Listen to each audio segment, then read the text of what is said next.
Қазіргі таңдағы түйінді мәселелердің бірі оқушылардың логикалық әрі сыни тұрғыдан ойлауын дамыту, алған білімдерін тиімді қолдануға бағыттау, геометрияға қызығушылықты арттыру, табиғат пен күнделікті тіршілікке жақындату, дамыта оқыту, ынтымақтастық педагогикасының қағидаларын пайдалану және адамгершілікке тәрбиелеу. Енді менің педагогтық қызметімді үздіксіз жетілдіру деген ұстанымыма осы авторлық бағдарлама ерекше үлесін қосты деп ойлаймын. Назарларыңызға рахмет. Мен бастай берейін. Келесі әріптесіміз. Прежняя средняя школа бастай берейін бе? Иә, бастай беріңіз.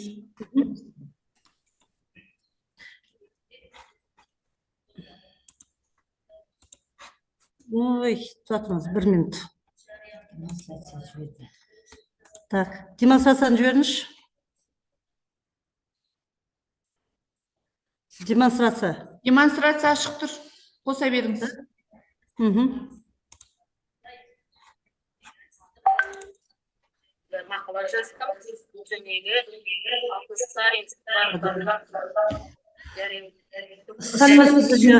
Құрметті ұстаздар. Дауыс, менде біреудің дауыс шығып тұр. Мен Абай облысы, Жаңасемей ауданы Приречный жалпы орта білім беретін мектебінің математика пәні мұғалімі Алпысбаева Гүлмира Смағұловна. Функционалдық сауаттылық және логика 9-шы сыныпқа арналған вариативті оқу авторлық бағдарламасын ұсынып, Атамекен ғылыми әдістемелік орталығы мен өрлеу біліктілігін көтеру және білім дамыту әдістемелік орталығының әдістемелік ғылыми кеңесіне отырысына ұсынылып, отырыс хаттамасында енгізілді. Бұл бағдарлама жалпы білім беретін мектептегі математика курсының қосымша бағдарламасы ретінде ұсынылып отыр.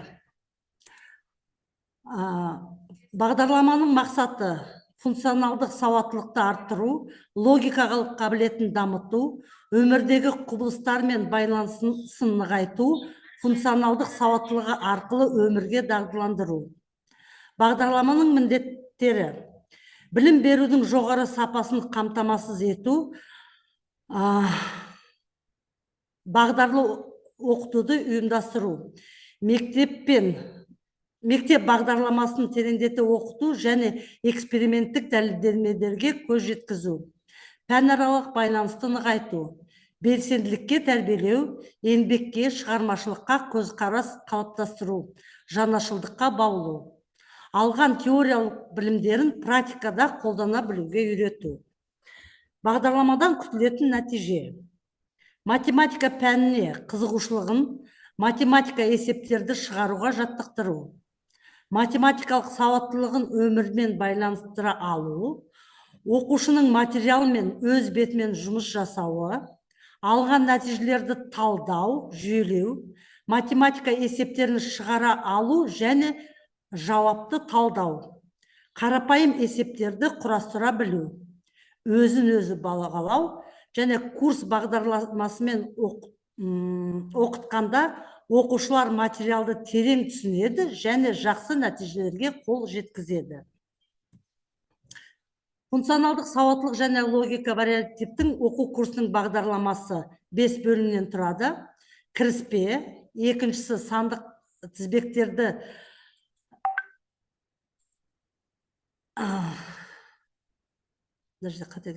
модасы, медианасы өзгеріс ауқымына 7 сағат, теңдеулер мен теңдеулер жүйесіне 8 сағат, жиындар мен уақыт және адам жасы 10 сағат, диаграмма мен геометриялық фигуралар 8 сағат қамтамасыз еткен.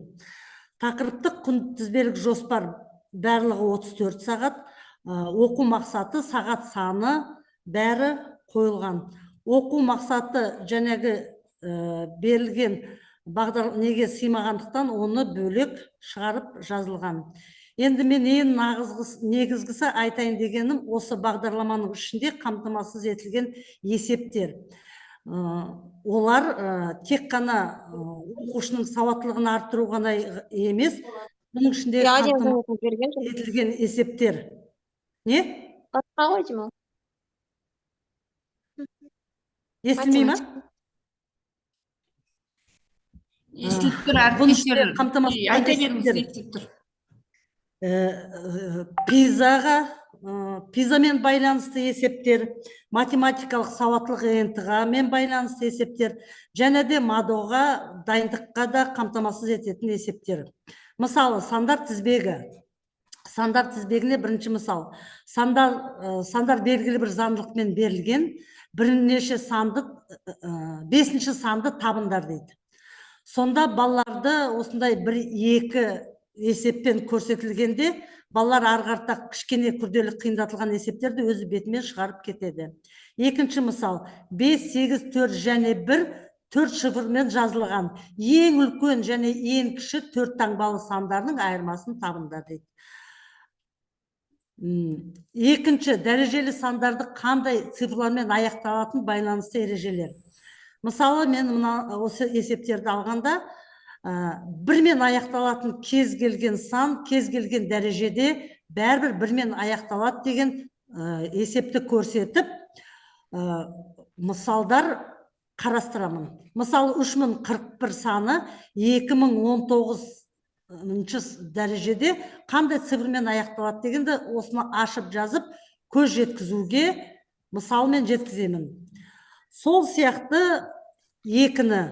Ойыңызды аяқтасаңыз, уақытыңыз болды Жақсы. 5 минут. Сол сияқты осы жерде 2, 3, 4, 5 бәр сандарды қарастырғанда, осындай кез келген есепті бала міндетті түрде шығара алады. Сонымен диаграмма бар.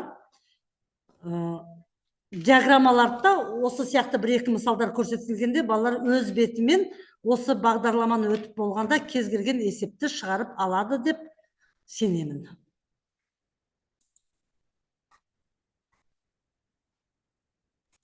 Болдыңыз ба? Бетке ол баланы Рахмет. мектебіне ауысты деп жазып қойған. Сол бала Болдыңыз ба сіз? Жақсы, Болдым. келесі әріптес, жақсы, рахмет, келесі. Жаңа Семей ауданынан келесі әріптесіміз.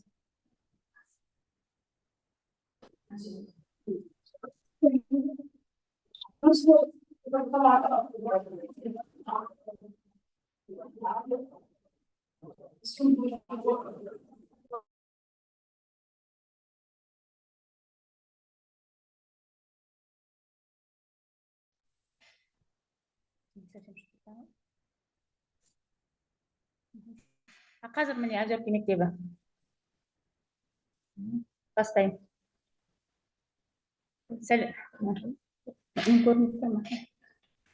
Демонстрация экраны көрініп тұр ма? Демонстрация экраны көрініп тұр ма, әріптестер? Көрініп тұрған сияқты, иә?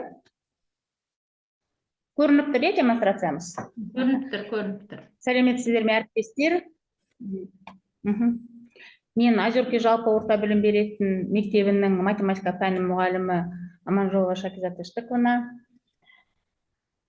Сіздерге математикалық сауаттылық атты 10 сыныпқа арналған өзімнің бағдарламамды ұсынамын.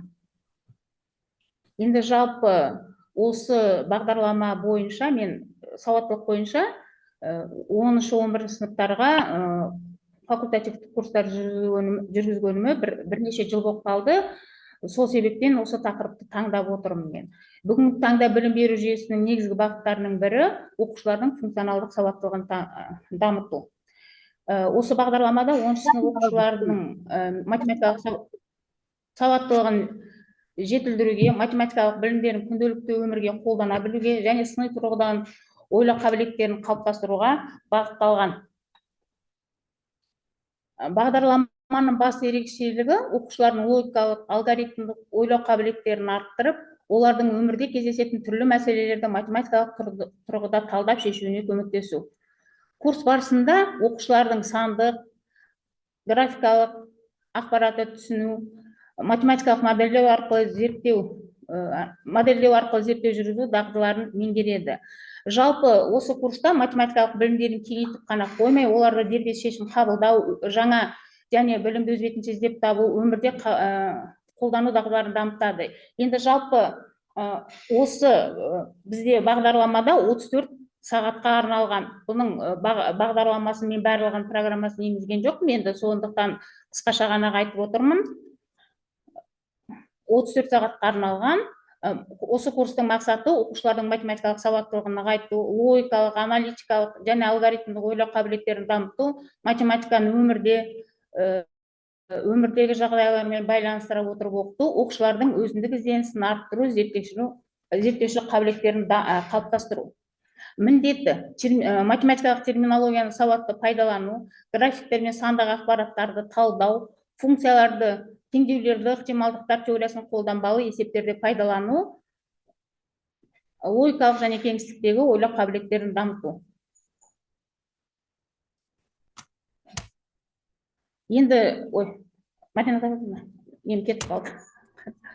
Қазір. Кетіп қалдым, былай кетіп қалдым. Арт жақта.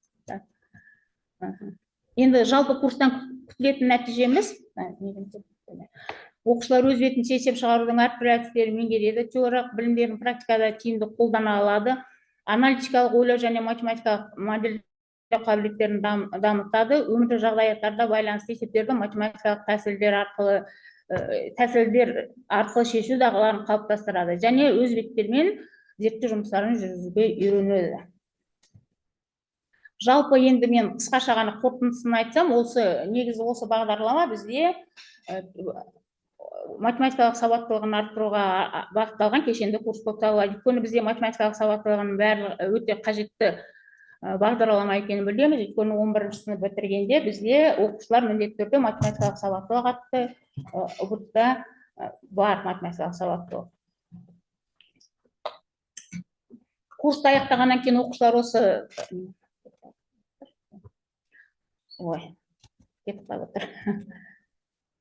жалпы курсты аяқтағаннан кейін оқушылар сандық ақпаратты сауатты талдап, оны әртүрлі салада қолдану мүмкіндігіне ие болады. Оларды математикалық модельдеу, талдау, логикалық ойлау қабілеттерін күшейіп, ғылыми негізделген шешімдер қабылдауға дағдыланады. Бағдарлама оқушыларды жалпы халықаралық PISA секілді білім бағалау жүйелеріне бейімдеп, олардың математикалық мәдениетін нығайтады.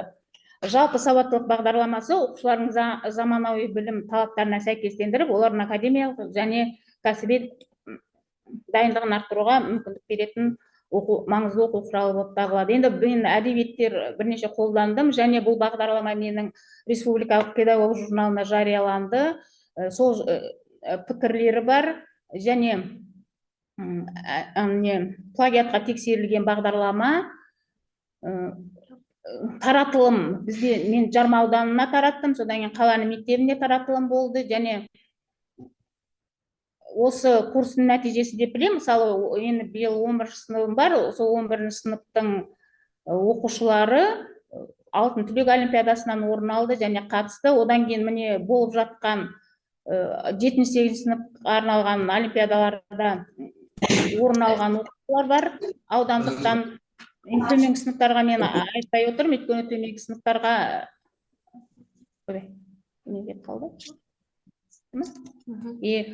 жаңағы 10-ші сынып оқушысы Орынғали Құрманғали қазір енді 10 балдық қой, бұрын 15 балл болды.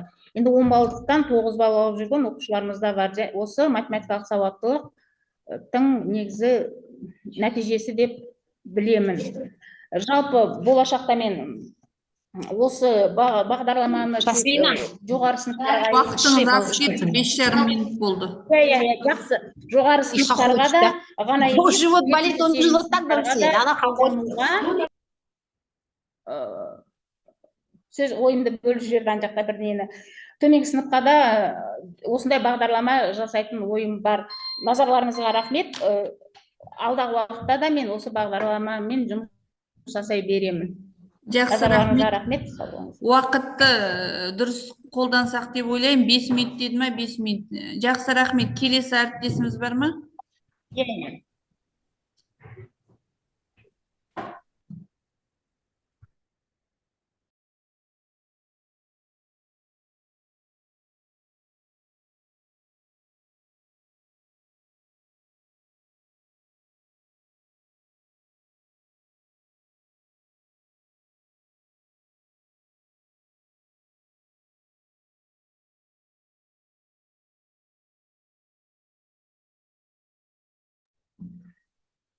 Сәлеметсіздер ме, құрметті әріптестер? Дауысым естіліп тұр ма?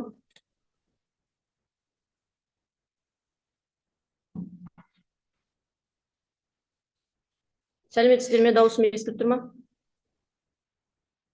Жақсы. Тағы да сәлеметсіздер ме, құрметті әріптестер? Мен Бессуднова Марина Давыдовна, Абай облысы, Жаңасемей ауданы бойынша Озерки жалпы орта білім беретін мектебінің информатика пәні мұғалімі болып келемін. Сіздердің алдарыңызға авторлық бағдарламаны таныстырғым келіп отыр. Еңбек өтілім 15 жыл, педагог шеберлігім педагог сарапшы, және де Жаңасемей ауданы бойынша информатика пәні мұғалімдерінің ассоциациясының жетекшісі болып келемін. Жаңағы бағдарламаның мақсатына келетін болсақ, тақырыбы менде информатикалық сауаттылық. Қазіргі таңда информатикада көбінесе мән беретін бір тақырыптардың ең маңыздысы бірі деп мен санаймын осы информатика сауаттылықта. Мақсатына келетін болсақ, информатика пәні білім алушыларын оқыту және тәрбиелеу әдістемесі саласындағы теориялық білім мен практикалық дағдыларды кеңейту және тереңдету болып табылады. Енді бұл жаңағы бағдарламаның өзектілігіне келетін болсақ, ұсынылып отырған авторлық бағдарлама информатика пәні мұғалімдеріне арналған, оқушылардың информатика деген қызығушылығын арттыруға, танымдық іс-әрекеттерін жандандыруға, интеллектуалды дамыту бағыттарымен жұмыс жасауға арналған. Сонымен қатар бұның ең өзектісі бұл 9 сыныптар оқушыларына арналған жаңағы информатикалық сауаттылыққа, мемлекеттік емтиханға дайындық жұмыстарын жүргізуге тиімді жаңағы авторлық бағдарлама болып табылады.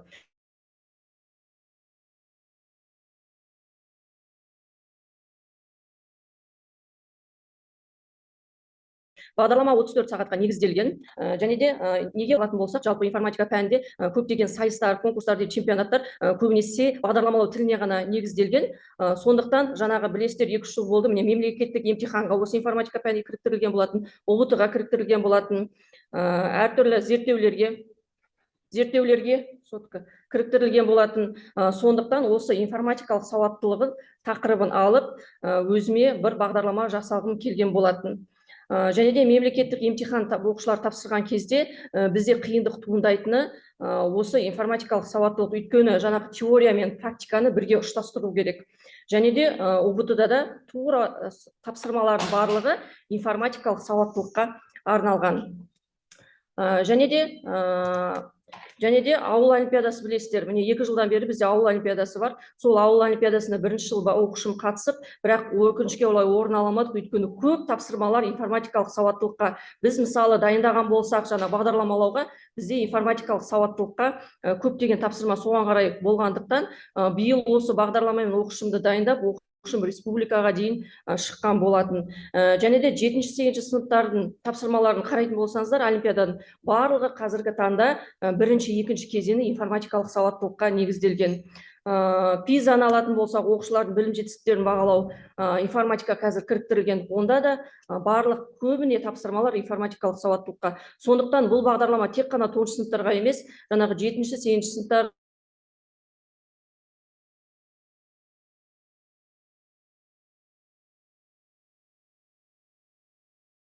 олимпиадаға дайындауға да қолдануға болады. Алдыларыңызда міне республикалық аудаға дайындауды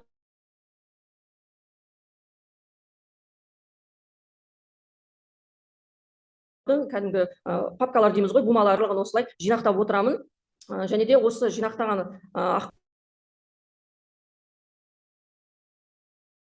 ақпарат материалдармен әртүрлі платформаларда және де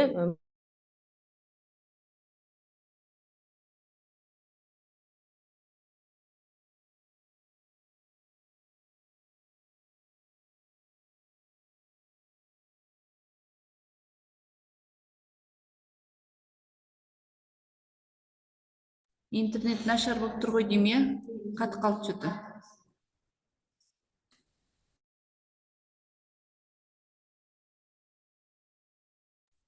Тосайық қазір қайтадан қосылатын шығар. Озеркида интернет нашар.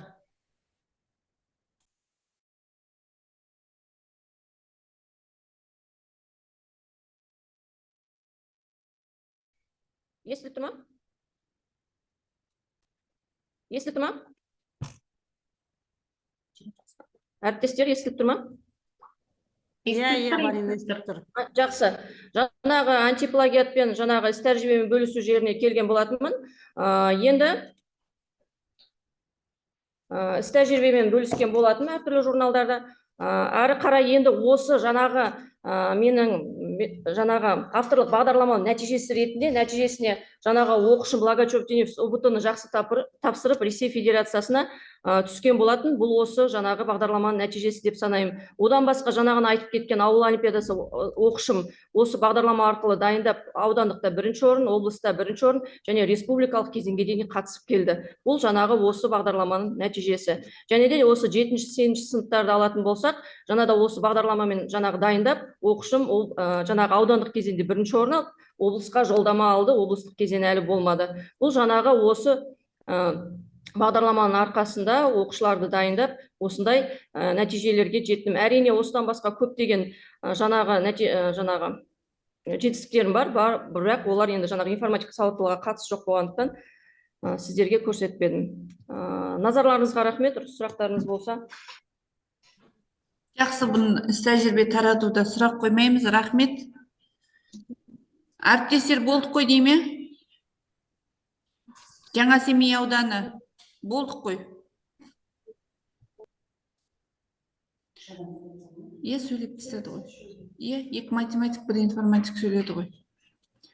Әріптестер, авторлық бағдарлама бойынша іс тәжірибелеріңізбен бөліскендеріңізге рахмет. Енді білім бөліміне арнайы іс тәжірибемен бөлісті деген хаттама көшірмесі жіберіледі. Соны өздеріңіздің білім платформасына саласыздар. Сәттілік, сау болыңыздар. Сұрақтарыңыз бар ма жалпы? Сау болыңыз. Сау болыңыз, жоқ сұрақ. Жақсы, сау болыңыздар онда. Қатысқандарыңызға рахмет. Сау болыңыздар.